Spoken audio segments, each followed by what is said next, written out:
I've got Koji Aiken. Hello, what's going on, my friend? Thanks very much for coming along. I am so stoked to be here. You don't even know. I'm stoked you travelled away from North End. Like, I had to. I mean, I don't get too many podcast opportunities, so whenever I do get a chance to talk, I'd love to do it. I'd love to hop on. Yeah. Plus, I kind of forced to live in Vancouver and build a studio there. So maybe one day, So maybe, yeah. When the podcast pops off, maybe it's this episode, maybe it's the next one. Who knows? Maybe we'll do our best. I've said to people, you might have to take a drive to come at it. Get going. Yeah, so it's all part of the price of being on a podcast, right? Oh, I guess so. Yeah. So, where did it all begin? Like the music journey. Like, what was? How far back do you want to go? I want to go to the point where you actually got straight into it. Like, I mean, like, what were your inspirations growing up that thought, I like electronic music and I want to right, okay, yeah. Oh, I mean, I actually come from a background of dance, and I was part of like a dance program in my high school, and I was also the only one that knew how to operate GarageBand at the time, so I was there like making everyone's mixes and stuff just in GarageBand. So I kind of just like toyed around with a little bit of like audio production, like nothing crazy. It was just like simple cuts and like making edits and stuff. But like that's kind of like where I like dipped my toes in a little bit and got like a sense of music and moving to music and all that. And that, but that all came from like a performance background. Like I got into music because I wanted to be a performer, not like a musician or anything. Because my dad was his job was to be a juggler. He'd go to like cruise ships, go to shows and stuff, like, just tell a bunch of jokes and like do all these like crazy like circus stunts and stuff. And so like just seeing that like growing up, it's like that's what I knew what I wanted to do. And it started manifesting in music through the dance program that I was doing. And then when I got to, it was after I graduated from high school, I was listening to Kid Cudi in the Forest, and like I don't know what it was, but I had this like atomic epiphany where I was just like, damn, like if I really put my mind to it, like I could probably figure out how to make music, like at the time I didn't really like clue in how long or how much time or effort it would actually take, but it was just it was just a belief that if I spend enough time doing this, like if my goal is to become like a touring artist one day, it's like if I put my mind to it, it's only a matter of time before it happens. So that's really kind of like what my foot in the door with music was. And then after that, when I went to college, I was just like doing like all these dance battles and at like frat parties and stuff. And it was one of the DJs at one of the parties. He was in the same program as me, and like he pulled me aside. He's like, "Hey man, like I love your energy. Like you're wicked on the dance floor. Like I'd love to come have you over, like have a couple drinks and like DJ and see what happens." And I was like, "Okay, cool." I didn't really know what I was getting myself into, but I like went over there with like a USB of music and just played around with it, and like had just like got lost, like I'm sure you know yourself too. Like you go into something and you just like all sense of time and responsibility kind of melts away, and like you're just so in the moment and at that point I was just like, oh, okay, like this is kind of fulfills all the points of what I want to be, a performer, want to do something with music, just be able to like connect with people. And I felt like that was a great way. And then from there, I just started working with a couple of different event companies, different event groups. And then through that, I got connections to start playing downtown in Vancouver. And it kind of just like domino affected, like one door opened to another door, like one opportunity led to another opportunity and stuff. So it was just kind of, but it was all driven by that like belief that, if I stick my mind to it and stick to it, like down the line, something will happen. I don't know what the journey looks like. I don't know how I'll get there, but like if I just stick my mind to it and really, really, really just push through the challenges, then everything would work out, So how was your first like DJ gig? Because I'll tell you what, when you say like you must have known how it felt. My first DJ gig, my ass fell out. Oh god, it was like for a bunch of. I was 16 at the time. I was doing everyone's 16th birthday, 18th birthday party. Right. And then you've got like a shitty table. Oh, it's so like, hack. And I'm massive. I'm like 6'8", right? So this table, it's like an ironing board probably with like a bed sheet over it. And I mean the first gig that I did, it was on like a little plastic Newmark Mix Track Pro 3 or something. It was literally a DJ deck made out of plastic. But I just and like looking back at it, that first gig was abysmal. Like I tried to first transition, didn't have the volume fader up, so it was just silent for like 5 seconds. But like looking back at it, it was like, it wasn't really about the performance, more so it's about having like the feeling that I got performing and being able to like play with music and stuff, and just knowing that the next time that you could be better, like that's what really fed my passion and kept me going moving forward. So, but yeah, that first gig, it was awful. Yeah. That's everyone's first gig. I love hearing like stories of like people's first gigs, because I'm like, I wonder what, cause like say for me it was just like fucking like real nervous, and like everyone at school was like just staring. They were watching you, like, right? You're like, fucking hell, mate. Like, oh, I have no clue what's gonna do. Like, what's gonna happen? Yeah, and it's just like, so I can sort of see what you're saying. Like. Totally, yeah. And I think that's what a lot of people are scared of, and like that's what a lot of people like feel held back by, is that fear of not being perfect or not being able to perform or like making mistakes, right? And that I think, you know, once people get over the fact that, you know, if you make a mistake, like sure it's gonna suck in the moment, but like 5 seconds later no one's gonna remember it. I think that's like a really important thing to like wrap around your head, but you don't understand that until you do that first gig and you did that first show, and you realize it really doesn't matter as long as the music keeps playing. Yeah, like if in doubt, fade it out. Always, yeah. I mean, like no one knows what you have planned or like what's going on when you're looking at the screen. You know, as a DJ, like you're always thinking like 3 songs ahead. Like, oh, how am I gonna like progress to the next song, and how am I gonna like curate the story, and how am I gonna create a musical experience? But like for people, it's like they're just in the moment. Like they just hear the beat, they hear the drop, they hear what's in front of them right now, and it's just they have no clue what's coming next or like how it's gonna be presented. So the possibilities are infinite, right? You just need to get out of your own head, even though I know everyone's like their own worst critic. That's the cherry on the top right there. And what was when you said like you took a USB for the tracks, and it was I love your energy. What was that USB? What was the music on that USB at that time? Oh, it was music evolves over time, right? And your taste changes. So what was on that USB at the time? Oh, that's a great question. If I remember correctly, it was like right around that like 2016, or like that trap era of like What's So Not and RL Grime, and that kind of that like bass like trap music, I guess, was like really, really big back in the time. So I had a bunch of that. Had a bunch of I can't even remember, like some like old Skrillex on there. Like it was mostly bass music that was on there that I was playing. Like bass house? No. Like just like I don't even know. It was like it's like trap. You know, like the artists that I could come to mind are like What's So Not, RL Grime.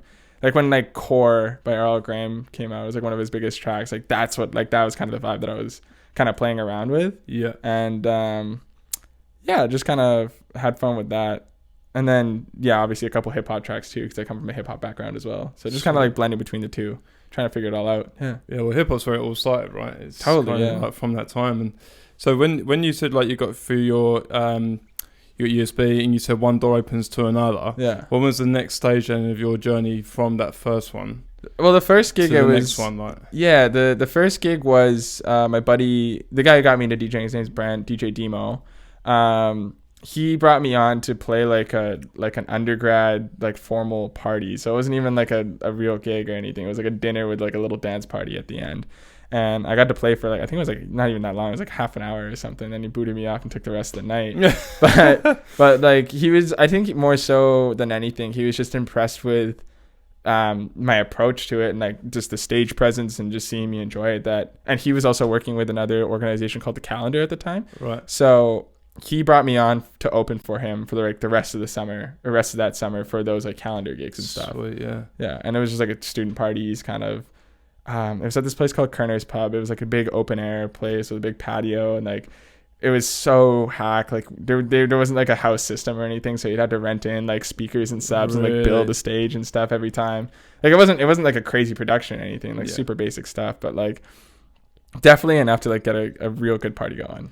And when I laugh at it, say you got kicked you off, I mean that's like, I'm not laughing because you got kicked off. I'm laughing at the fact that when you go through like your journey of becoming a DJ and you don't get come back for gigs, and you're like, oh shit, but it's a learning curve because that's all part of it, right? You're like, oh fuck, that didn't go well. I think like even if you screw up a DJ gig or something, that's still like an opportunity to learn, and then it's a benefit, right? I think it is. Yeah. 100%. I mean the way that I like to kind of approach things is there's really no bad like result, or nothing that comes out of anything can be bad, because there is like a positive silver lining in everything. You know, even if you like tank a gig or some like a big gig, it's not like unless it's like an absolute career ender, like you did something stupid, which I think people are smart enough not to do that. You know, it's a chance to like really take a lot from it and be like, okay, like what went wrong here that I can improve myself so that doesn't happen again next time. And then it's like, you know, I'm sure there's like if there's like a super important lesson there to be learned, then obviously you're not going to make the same mistake, right? Which is going to make you a better DJ down the line.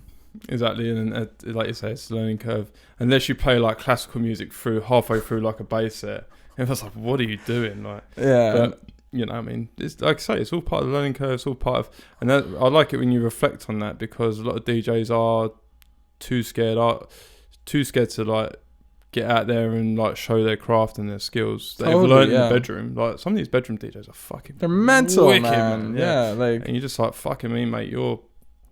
Here's a set, but they don't know how to run around a crowd. Like, no, I'm an introvert, fucking all day long, right?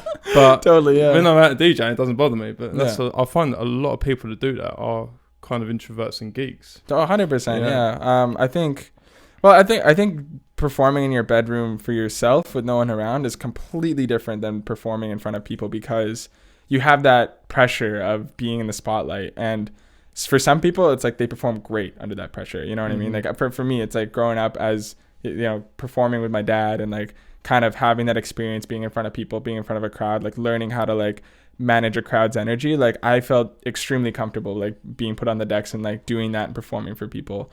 But for I'd say a majority of people, they don't get that like experience beforehand. So, and like people don't understand that like stage presence is like half of the battle when you're a DJ, right? Yeah, like, man. Like I mean, like not to like put down the craft or anything, but DJ is just becoming easier and easier with like all this new technology and the new like this 3000s having like it shows you which tracks are in key and stuff. Like it blows my mind how easy DJing has gotten compared to like, you know, when people were playing on vinyls and stuff. Yeah, man, it's got a coffee button. It's got a drink dispenser. It's got everything, man. And so I think now it's like an era where DJs have to become performers as well, right? Like they have to like show up in the decks. You know, the big guys, whenever they play, like their energy on stage is mental. You know, like you can tell that they're having fun, and the way that I like to see it is like a DJ doesn't orchestrate an orchestra, they orchestrate a crowd,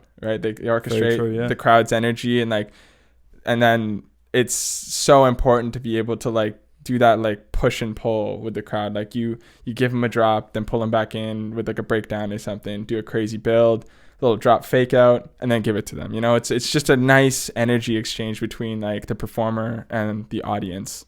And I feel like once you have a good understanding of that relationship, then you can pretty much then you'll be like it's the difference between a good DJ and a great DJ. Yeah. And how was your journey like trying to navigate that to reading the crowd? So obviously you've gone from them 2 gigs doing that stuff for that guy, and then going on to bigger crowds and things like that. First of all, how did you get them sets, and second of all, how learning the craft and then learning how to read the crowd and have that exchange, like how was that to learn that? I always got thrown on opening duties for like all the parties that I played for that summer.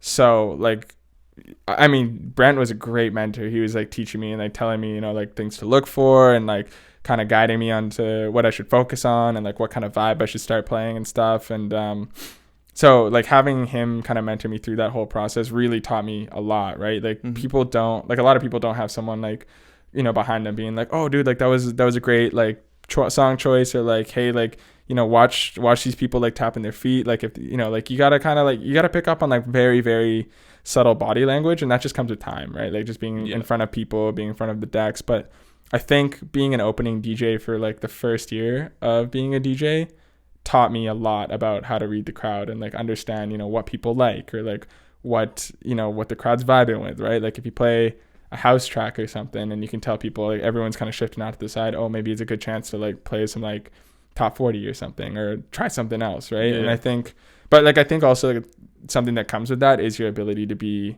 have a variety of sets that you can play, right? Different energy levels, like, which is why I always caution DJs who are just getting started, like never like try and go into it with a general playlist of a certain vibe you want to play, as well as another playlist, like a backup playlist in case that vibe is completely off, man, right? Like it's always good to have a backup. So, just being able to like play with the crowd, because you never know going into a night what you're really getting yourself into, right?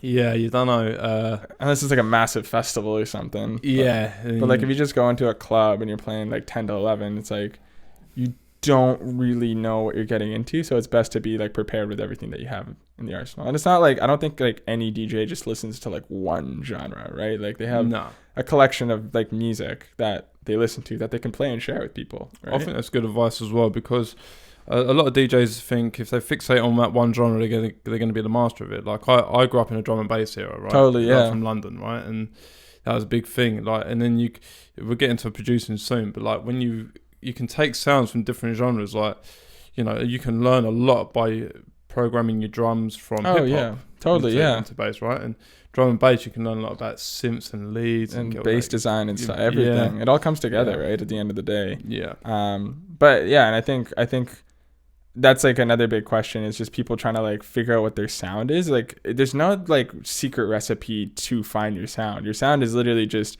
a collection of all of your habits put together, right? Like the songs that you like, the sounds that you like, the artists that you like, the kind of vibes and genres that you like, you know, and it all comes together to be your style, because your decisions and your selections is ultimately what creates your sound. But you don't really know what decisions you're going to be making when it's your first gig, because you have no clue what you're doing. And I totally agree. Like having a backup playlist is absolute like key. Like I say, I totally agree, and I'm glad you brought it up. Yeah. For like, you'll be like, opening sets, because you've got to cater for that crowd, right? Right. And I think another one as well is closing.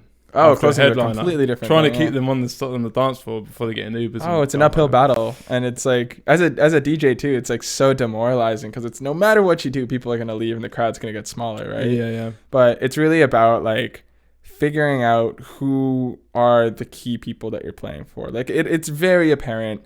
Like when you're up there on the stage, you see a group of 100 people. There's like 5 people carrying the energy of the crowd, right? And if you can identify those people's energy will be infectious enough on the dance floor where it will keep their group around them around. Because it's like if they see someone having fun, then obviously like I don't know, the crowd isn't very they're not very intuitive about like the energy. They just feel what's around them and like what's happening in their like zone, right? Like from a DJ's perspective, you have a bird's eye view of like what's going on with the crowd, right? You can see the people at the back, you know, maybe having a conversation over here. You see someone absolutely tweaked out, having the time of their life up front. You know, you got another person over here just jamming with their friends, and you got another bloke in the back like trying to chase a bird or something. You know what I mean? But like for each individual in the situation, it's like their whole story and like their whole experience is completely based on what they can see around them. And if people around them are having fun, then subconsciously I think people are gonna stick around because it's a good night, right? Like why would they want to leave? The sense of like, oh, if I leave now, I'm gonna miss out, right? So. I definitely know that feeling. Definitely a load of FOMO coming into play. For sure, yeah. Going like into your DJing, like what gig would stand out to you the most that you've done? I love asking this question. Great question. Cashes people out all the time. I mean, there's a couple. There's a few like kind of pivotal moments for me. I would say I'll share a couple. So the first one that like really, really kind of switched my mindset about this being like a hobby into a career was, I think it was in 2017 or 2018. There's this group called Generoxy that does like a New Year's party. It's literally just a New Year's party a week later for all the people that missed out on New Year's. But it was the first time that I played a major club in downtown Vancouver. It was Republic.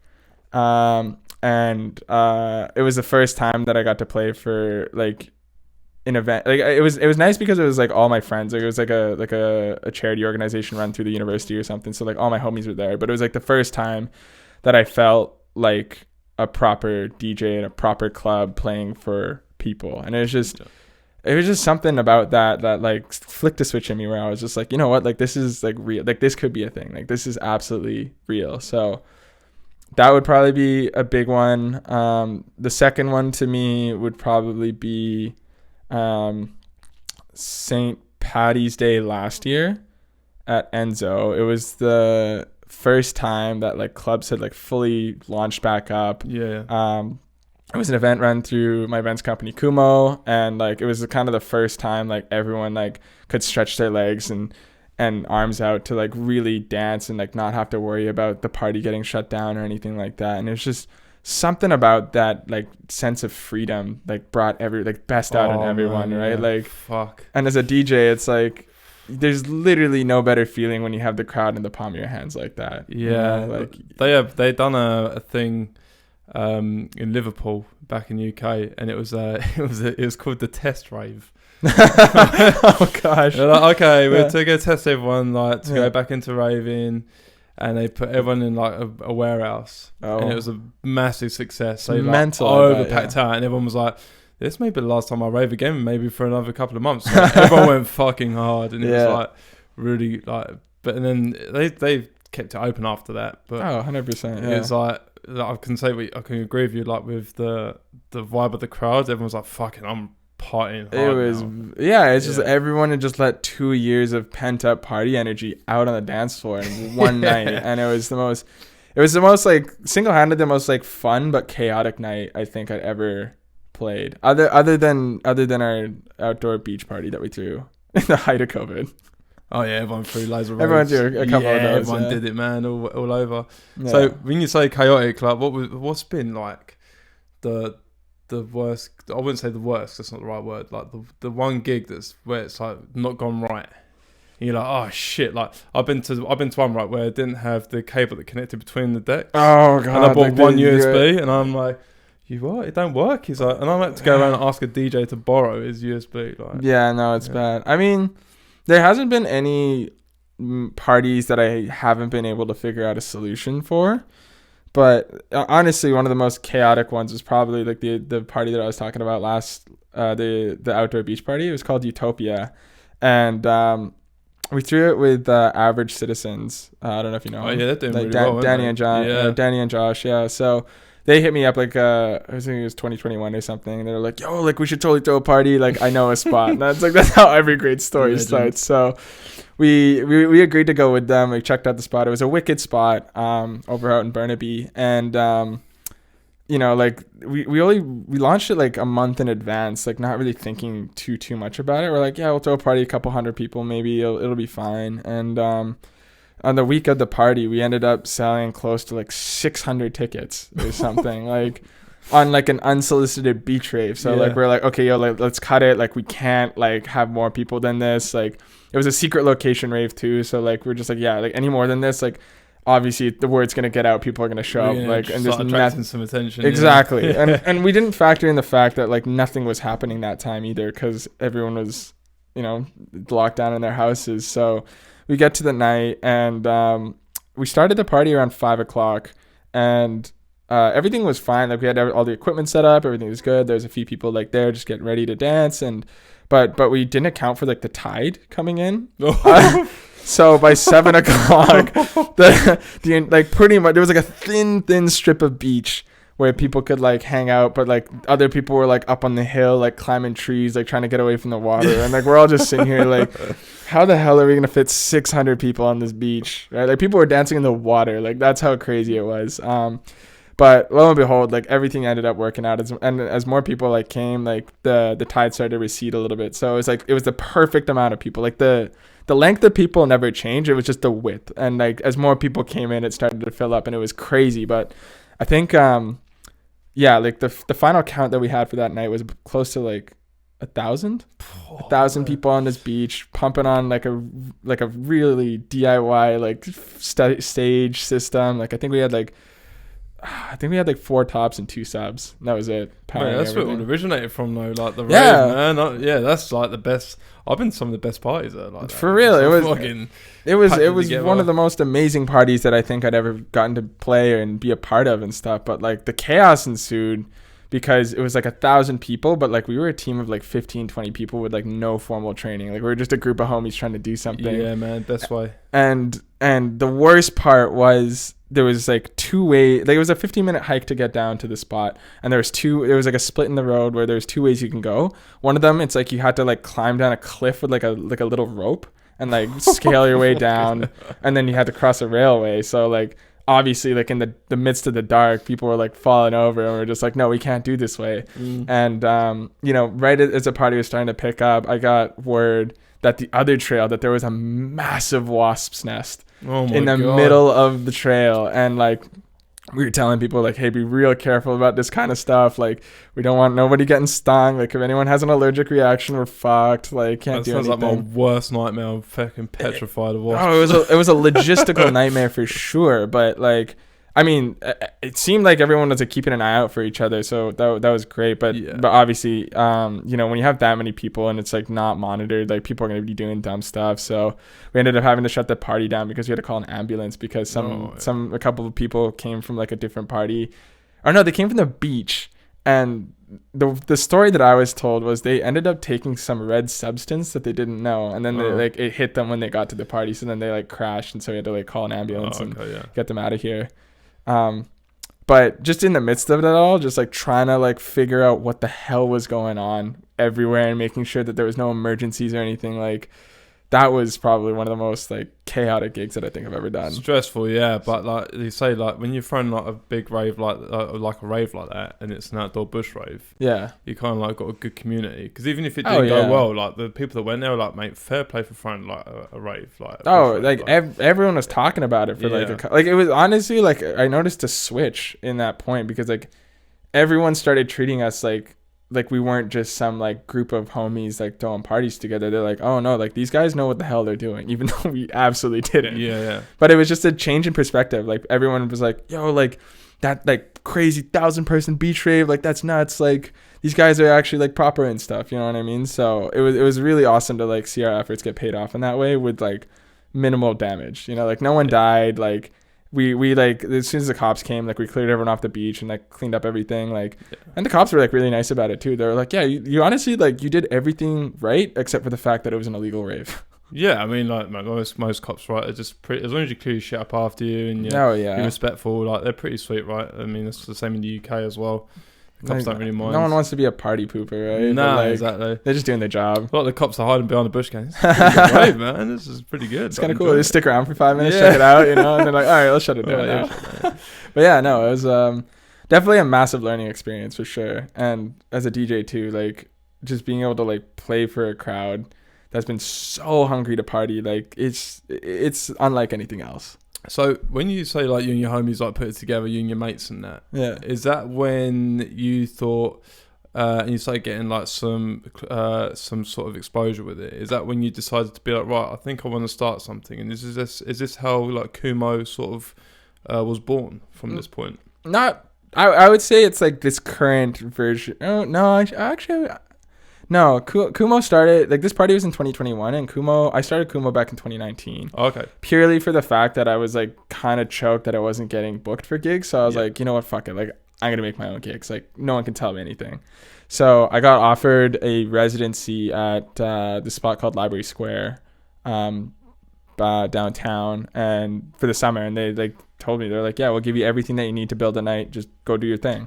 So from there, I kind of like stretched my legs out and tested the waters with like building a team and like booking DJs and stuff, and kind of just figuring out what the whole, order of things was. I was working with events companies for like the 2 years prior. So like I had a kind of an idea of what I was doing, but it was the first time that I kind of really embarked on the journey to like start throwing my own events under like my own company brand and stuff. And really what I came to realize was like, it was just so it was a platform that could create opportunities, not just for myself, but for other people in the community and my friends and like the people around me and stuff. And I started realizing that like the more people that you get involved with the project, the more, people are going to hop on, and like, it's just going to create momentum around everything. Right. And, I think, that Utopia was like an absolute huge catalyst for our momentum and like pushing all of us forward, from the brand recognition to the team morale to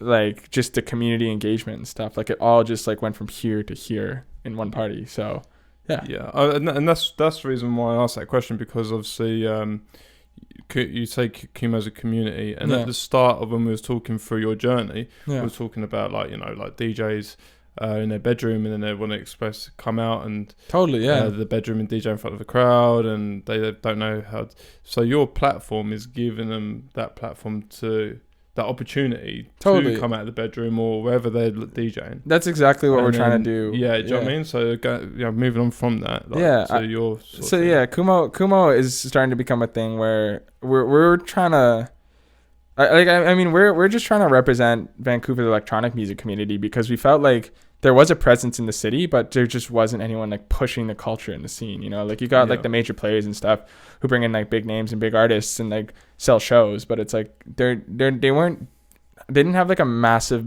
focus on like bringing people together and creating spaces where people can like meet each other and like the community can grow, right? Like like they're a business at the end of the day, and they're just trying to make money off these like shows, right?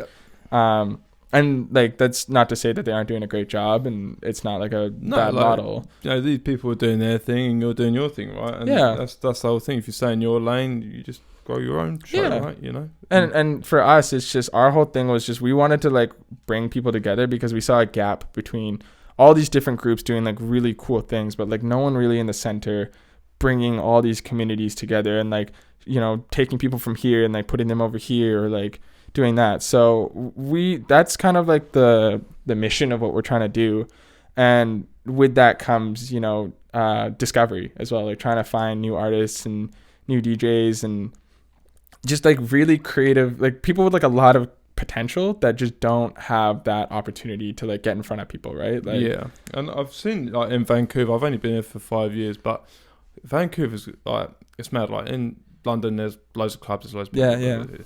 But when I came here, there's not that many clubs, but there's like a lot of hidden talent. Tons, like, there's so many. Like I joined your Kumo producers group on WhatsApp. Oh yeah. There's so many on there. Like just like I think we're close to 100. 100 people, like 100 producers in Vancouver. You know what I mean? And it's just like they've got, you know, and it's good that you're giving them a platform to like, you know, share things and be part of that community of like electronic music and stuff. Yeah. With like starting Kumo and growing it, like how was that process of like, because you said you built a team around you, how did you know you were selecting the right people for the team and then giving them the right tasks, or for how you wanted to mold it? Like, I need someone that does graphics design, for example. Pretty much, I mean, like when I like to say that there's been like 3 kind of versions of Kumo. So the first one was back in 2019 when I was running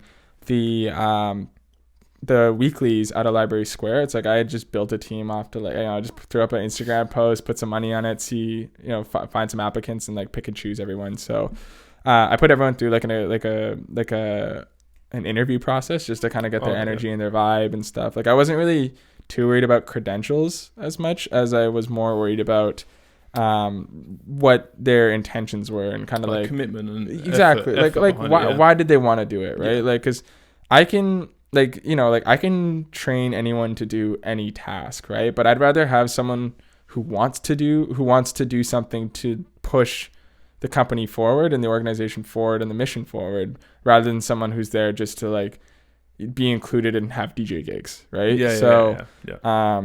And I think, you know, my ability to discern what people's intentions are comes from like years of being in like leadership roles and like and interacting with people and understanding like what they want and what they need and stuff. So but yeah, anyway, back to the first team. I just hired a bunch of like random people together and kind of just like threw it together. Didn't really know what I was doing, but that also like gave me a huge learning experience on like how to manage a team.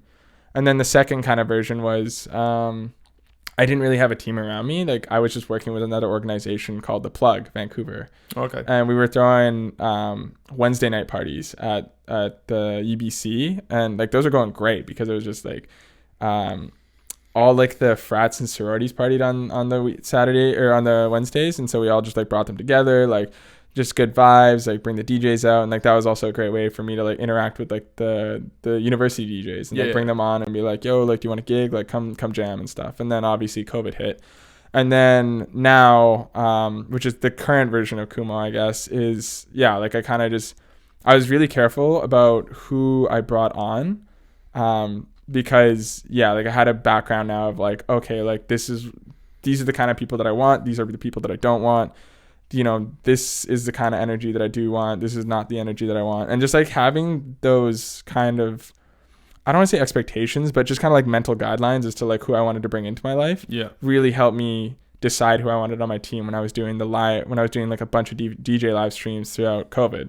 And through those live streams, I had like an opportunity to meet like tons and tons of DJs in the scene, like of all different levels and stuff, right? And so I picked a few DJs who I thought showed like a lot of promise and just like really had a good energy and vibe and like good intentions behind them, and like brought them in and kind of slowly, you know, I didn't really have like a full-on business plan or like a system set out where I was like, I need a graphic designer, I need this, I need this, I need this. It was more just like, as challenges came, I would learn how to do them myself.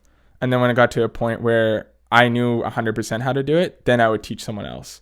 Or if, you know, a task got like too, like if there was just something that I needed to do that just took too much time, but I knew I could like teach someone else to do it, then I would delegate it to that person. So, but which is great because delegating gives people like a sense of like ownership in the work that they're doing, right? Like if you give them a task, you're accountable and you can do it. It's like I'm putting my trust in you to get this done for the bigger picture. I mean, that's like any manager, right? That manager's got to be able to do that job as well in case that person calls in sick one day. You got to be able to fill in that position, right? And you know, and that's a good way of doing it. Just learn it yourself, and then like that's the old school way, then, right? You know what I mean? Like, I mean, now it's gotten to a point where there's like too much to learn, so like I have to bring on like outsider people to like, and just like give them my full trust, right? You know, when it comes to like graphic design and stuff, it's like I have like a little bit of a background, but like not compared to some of the people that I'm bringing on, right? And it's just like at that point, it's just like, here's the vision, I trust you to do, like to put your creative taste and like your kind of twist on things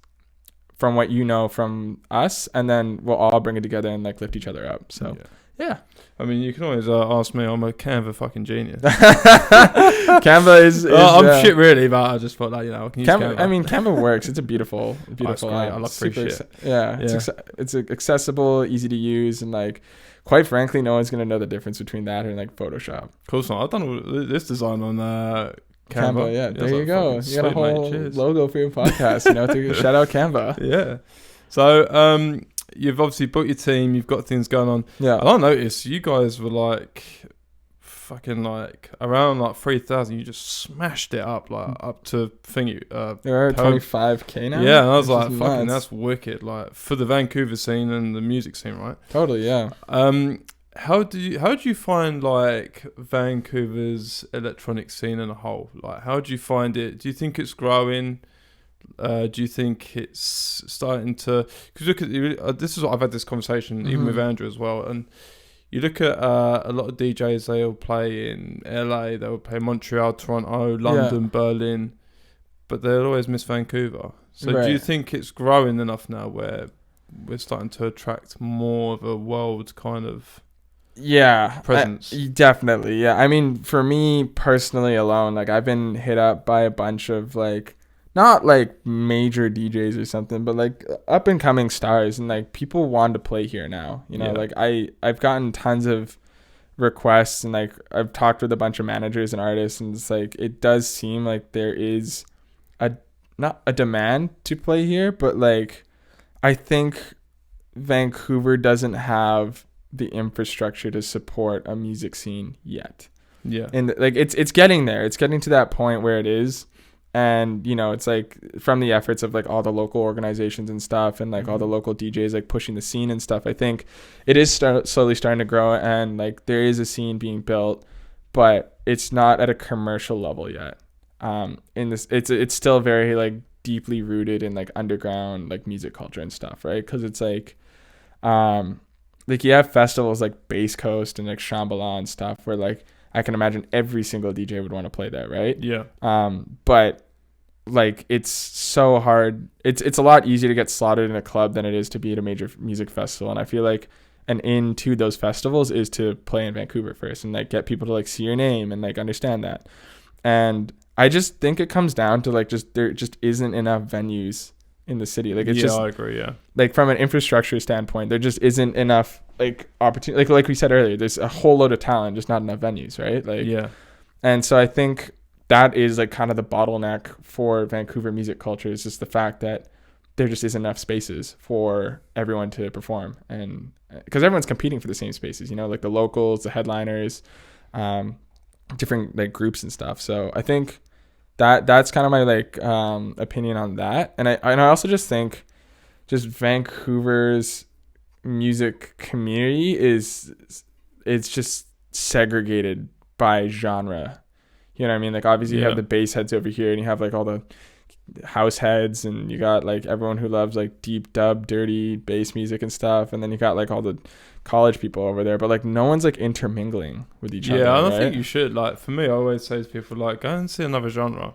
Like I you know, I've been to drum and bass. I went to a dubstep event. I've been to drum and bass, house, techno, you know, a bit of trap, and you just like, it's cool to go and see these different genres. Just the energies are different, right? Man. And it's like everyone's like super welcoming in each one, but like you even like you can feel the vibe and learn shit to take it to like your own event, you know. Absolutely, like, yeah. And I mean, I've been blessed enough to be able to play like all these different genres. Like I played a dubstep show, I played tons of house music shows, drum and bass shows, and it's like, it's just the energy is different and the whole experience is different. And I think what Vancouver lacks in is an open-mindedness to experience these new things, right? I think everyone like finds what they like, and then they stay there for a couple of years, and then they're like, okay, I don't like clubbing anymore, because they did the same thing for 4 or 5 years, right? Yeah. But like, not a lot of people, like at least for me, it's just like every club that I go to, it's like it's always the same people at those clubs. Yeah. But I have seen that, you know, other than like industry members who like bounce around and stuff, but it just kind of seems like the same people go to the same clubs, and it feels safe, you know? Yeah. But I do think a part of it has to do with the fact that like going out costs a lot. Oh, yeah. Like not even from like a financial perspective, from like a time and energy perspective, right? Like a lot of people are scared to go to a new club because they don't want to go out, waste a Friday night, you know, feeling like an outsider. They'd way rather go to like another club that they've been going to for years, where they can get free cover, and they know there's security and the bartenders, and they like feel homey and stuff, right? They're just, but I do think there just needs to be a general push towards people being more open-minded towards different events. And do you think, I think what you're doing is providing that? A little, yeah. It's like we saw a gap with that, where you know, everyone is just like so, like I don't know, the initiative guys, you know, they're like techno, minimal tech kind of stuff. And then SI events, for example, they're all like bass music, right? But like we're kind of just like trying to change the mold a little bit, and we're just like, we do everything, and and like it's not really too much about, you know, staying niche. Like we're like, you know, I think there's a huge push to be like a niche. The niche is electronic music, right? For us, but the thing is, like I say, you're providing that space where you've got, you know, multiple genres. Like I've noticed, like you do stuff like DJ competitions. And that could be in any genre. We don't care where you come from, and right?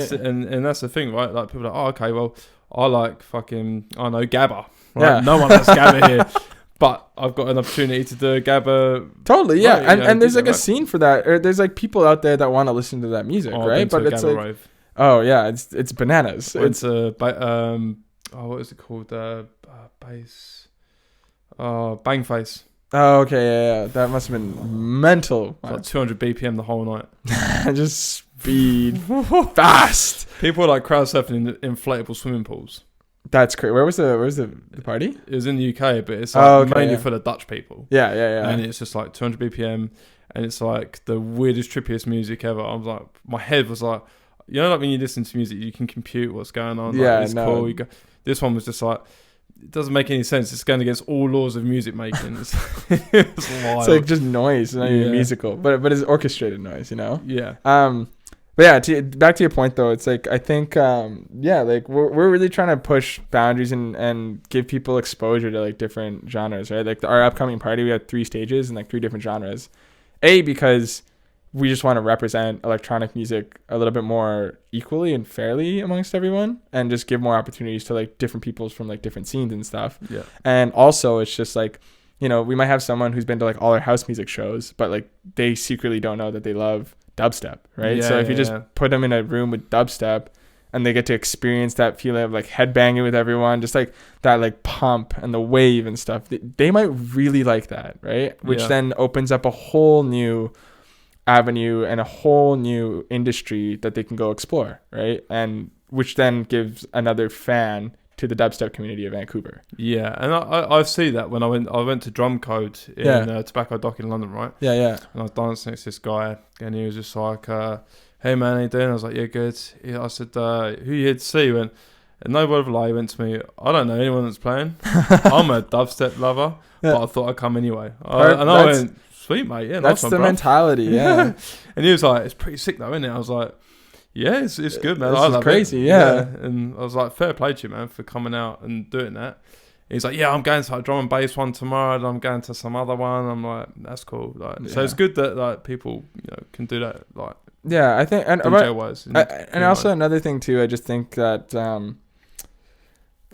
I've just noticed a gap in the Vancouver music industry. Like, it seems to be very divided between like people who are like under 25 and people who are 30 plus. There's like a gap of people that have no clue what they're fucking doing. Yeah. Right? Like all these young kids, like they're very impressionable. So they're trying to discover what they like. So they're like all over the place. Mm-hmm. Or not all over the place. They're everywhere where other young people are. And then the older people, it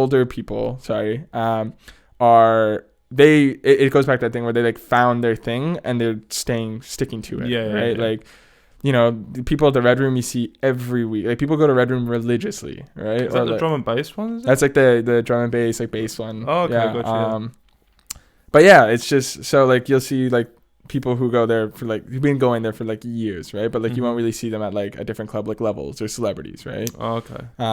So yeah, I just think like people just need to just generally just be open-minded, a little bit more open-minded about like these nights and like what they're going to, and like, you know, go to shows not for like a big headliner artist, but because, like you said, of the music. Like that's a beautiful story about how a guy did not know a single artist, but knew he loved dubstep and knew it was a dubstep. I put my arm around him and was like, "Welcome to techno."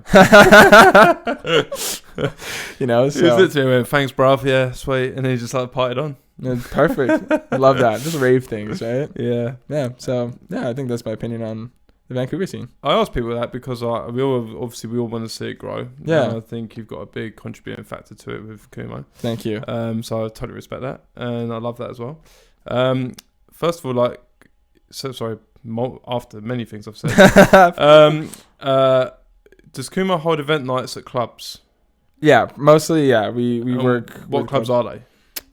So we actually work on a per event basis based on a lot of different things. One of them is just like how like our momentum is. So like if we know that if we come off like a massive event, and then we know that, you know, St. Paddy's Day is around the corner, we're obviously going to try and book a bigger venue for St. Paddy's Day. Mm-hmm. But, you know, in like February, January, when things like slow down a little bit, then we'll like kind of pull back and do like smaller events and stuff. But we're kind of getting to a point, like we were exploring all the venues for the last like year and a half or so, trying to figure out where we fit, where we go, you know, how we work in these different spaces and stuff, and like capacity, exactly, like what you know, like just like testing things out just to see what it would be like there.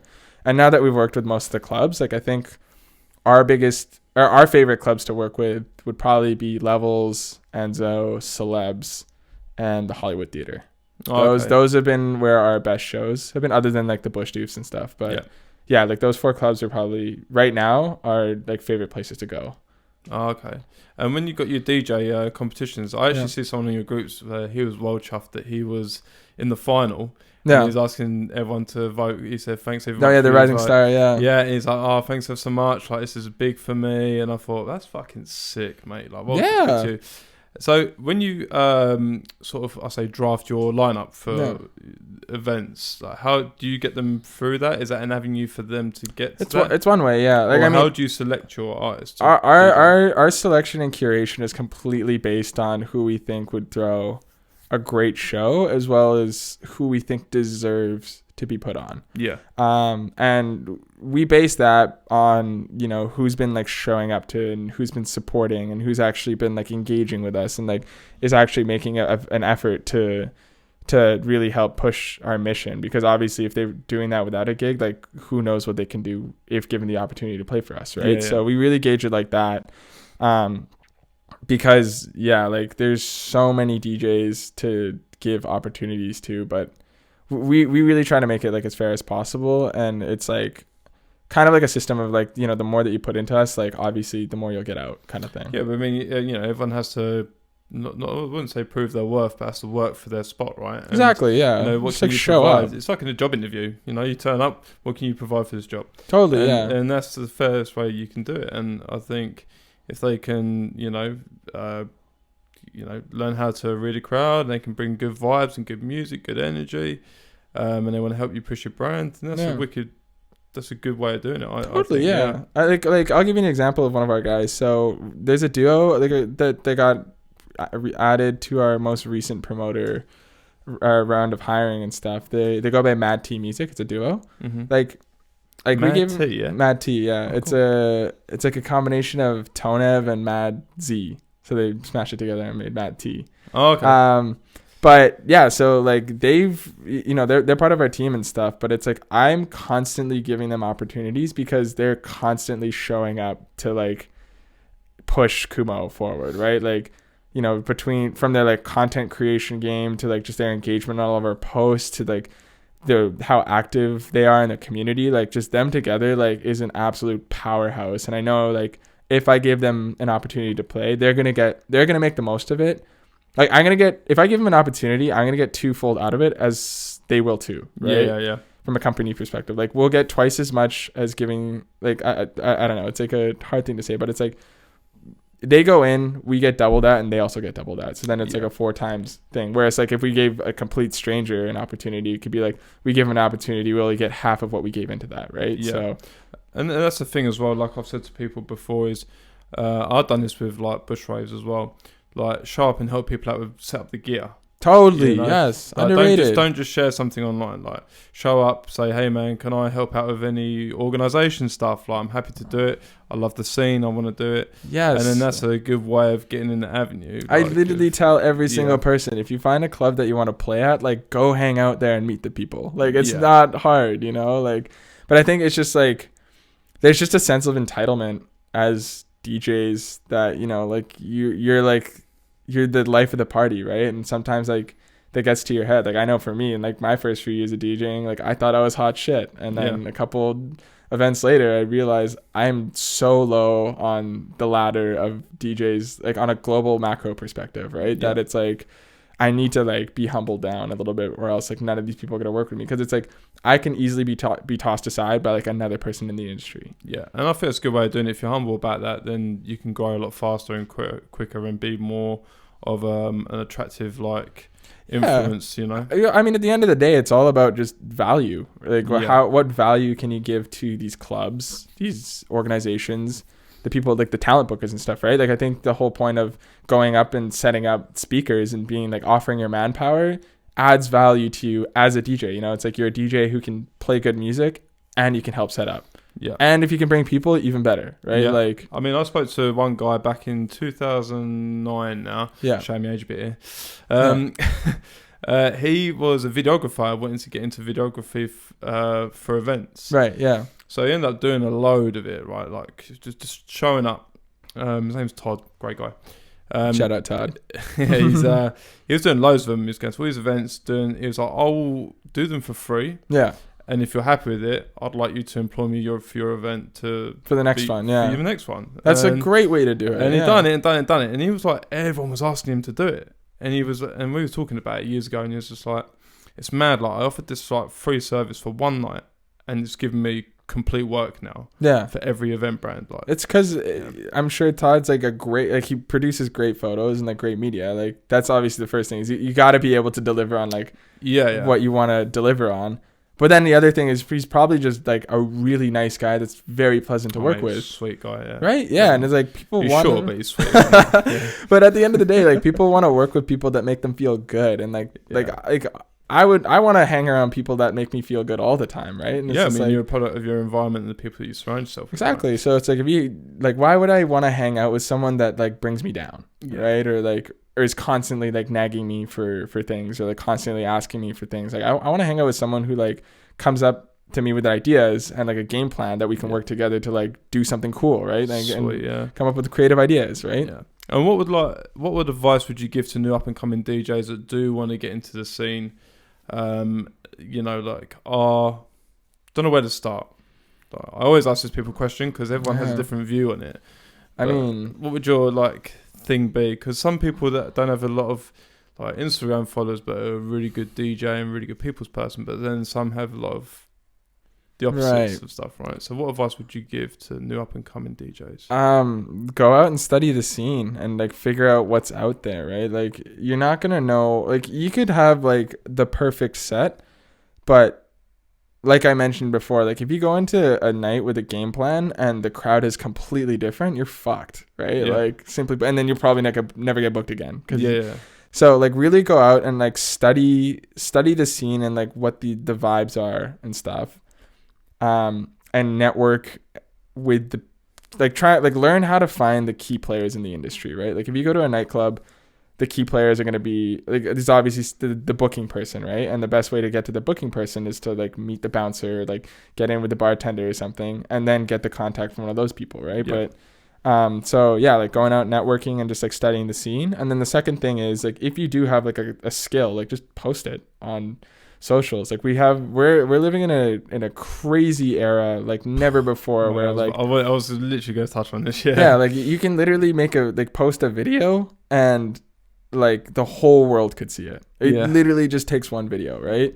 Obviously there's a lot more that goes into it. Like I'm making it sound super easy. Like you can just like post a video of yourself teaching. No, there's a lot more that goes into it, but it's just like if you consistently post yourself doing what you do best or what you want people to see every single day, I can guarantee you that will lead to where you want to go, or that'll lead to growth. Like so consistency is kind of key with social media. Yeah. To do that, Yeah, like just find a way, like this is what I tell everyone who like asks me these questions and stuff. It's just like, you know, how do I get into like social media and stuff? It's just like, just practice posting something every single day. Like doesn't matter what it is.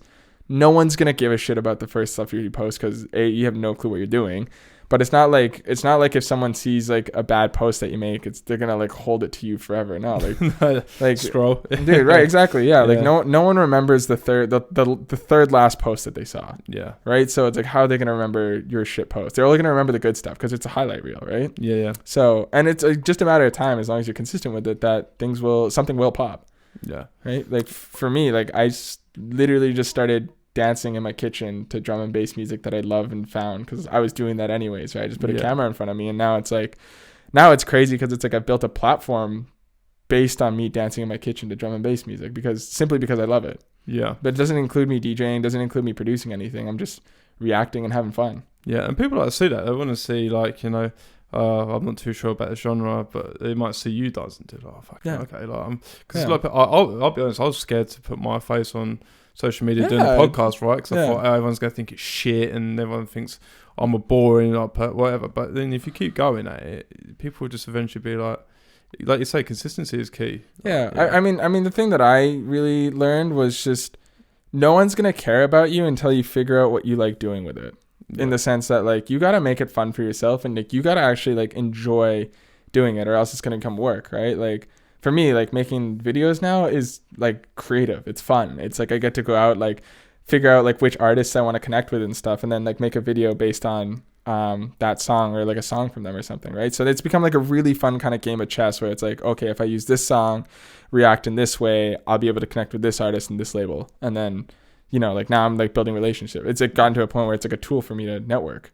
Yeah. But I think where a lot of people struggle is they feel like they have to like make something that's so polished and so like strategized and all of this, and its reality is just like, no, just find a way to create that you have fun with that also provides value to people. Yeah. I think that's fucking perfect advice. Yeah. I'll take that down actually. Write it down. I mean, you got a podcast, you got it on the video, so. I want to just quickly before we end up, brush up on producing. Now, I know Kumo's do the DJ stuff, and we lightly brushed on the producers. Like, what's that group you got? Is there anything in the future that Kumo are going to create for producers, like producing competitions, for example, like remix? You pick a track, stuff, and then if you got remix, who does this remix? I mean, definitely down the line for sure. We're just having so much, like, there's just so much going on, just managing the events and whatnot, that it's like we just haven't had time to sit down. Like, we did try like a little like producer feedback session and stuff that went really, really well, but we just didn't have the time or the capacity to like really put into the project what it deserved to be. But yeah, like definitely down the line, like we want to host like in-person like producer battles and stuff where like we give everyone a sample, see what they can do with it within an hour, and then like all go around and like listen to each other's ideas, right? Yeah, so it's stuff like that. And then like if we get like enough people, then start running like weekly producer feedback sessions and stuff. I mean, the chat's already like starting to be flooded with like feedback, which is awesome. I love to see it. But yeah, I think it's a great fucking platform right there for producers to share. For sure, yeah. Just get ideas from each other, right? But I think it will be a little bit of time before we actually start developing programs for producers, or specifically for producers, just because we're so focused on like DJs and events right now. Yeah. But down the line, I definitely see us doing some stuff. Sweet. Is there anything else that you want to plug like for future that's going to be coming up that you can tell us? I know things obviously go in the pipeline that you can't say. Yeah. I mean.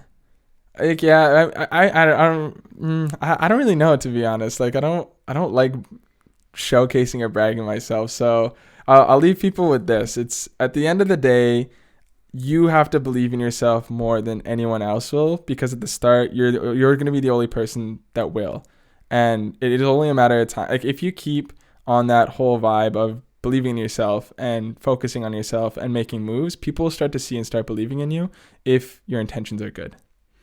Perfect. Boom. That's fucking great. There we go. Mic drop. I couldn't put anything. I'll be like, just go out there and I'll smash it. But just really have fun with it. Yeah, I mean, that's pretty much what I said. Smash it, but with a couple extra words. No, I appreciate you coming on, man. I appreciate you coming out, especially driving down here anyway. Oh no, it's all fine. We managed to make it here safe, and we'll have some fun tonight at Side Piece. Should be a good time. Have you got any events going to tonight? Or? Yeah, I'm opening for Side Piece. You're opening Side Piece. Yeah, they're like the tech house groups, like Party Favor and Nitty Gritty, like together. So should be good. Yeah, I'm excited. Go dance my pants off tonight. Yeah, it's good. I'm getting old, so my time's limited. Oh yeah. Going out, I was 7 times limited. Like I don't go out as much as I used to. You go out with intention now, right? Like you go out because you want to meet someone or you want to see someone's particular, but you don't just go out for the sake of going out. No. 33 now, like you also got a kid to take care of too. You know, you can't be hungover all the time. But I see people like even in UK, I see people in their 50s and 60s still raving.